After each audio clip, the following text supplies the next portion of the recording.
यहाँ आपको अपडेट करेंगे। बानी पीटीआई के जेल में मुबैना सहूलतकारों के गिर्द घेरा तंग कर दिया गया। साबिक आईजी जेल खाना जात पंजाब शाहिद सलीम बेग को हिरासत में ले लिया गया है।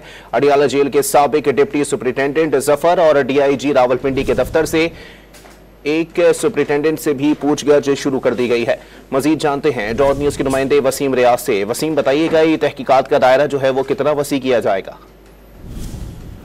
चीजें जो है वो सामने आएंगी, जिसके बाद मजीद इस तहकीकात का दायरा काट जो वसी किया जाएगा। तमाम जराये के मुताबिक जो अडियाला जेल के साबिक डिप्टी सुपरिटेंडेंट है उनकी और दीगर अफराद की गिरफ्तारी के बाद जो है इस दायरा कार को मजीद वसी करते हुए साबिक आईजी जेल खाना जात शाहिद सलीम बेग को जो है हिरासत में लिया गया है। कानून नाफिज करने वाले इदारों ने उनकी रिहाइशगाह सरकारी रिहाइशगाह लाहौर में थी जो थी, वहां से उनको हिरासत में लेकर जो है तफ्तीश के लिए मुंतकिल कर दिया है। बताया जा रहा है कि साबिक आईजी जेल खाना जात शाहिद सलीम बेग साहब की करीबी राब्ते में थे और जो अडियाला जेल के जो अफसरान हैं उनके साथ भी राब्ते में थे। इस हवाले से तफ्तीश जो है वो की जाएगी।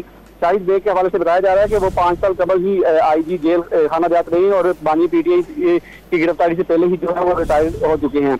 इसके अलावा जो गिरफ्तारियां की गई हैं उनमें अडियाला जेल के साबिक डिप्टी सुपरिटेंडेंट जफर शामिल है, जिनसे तहकीकात की जा रही है।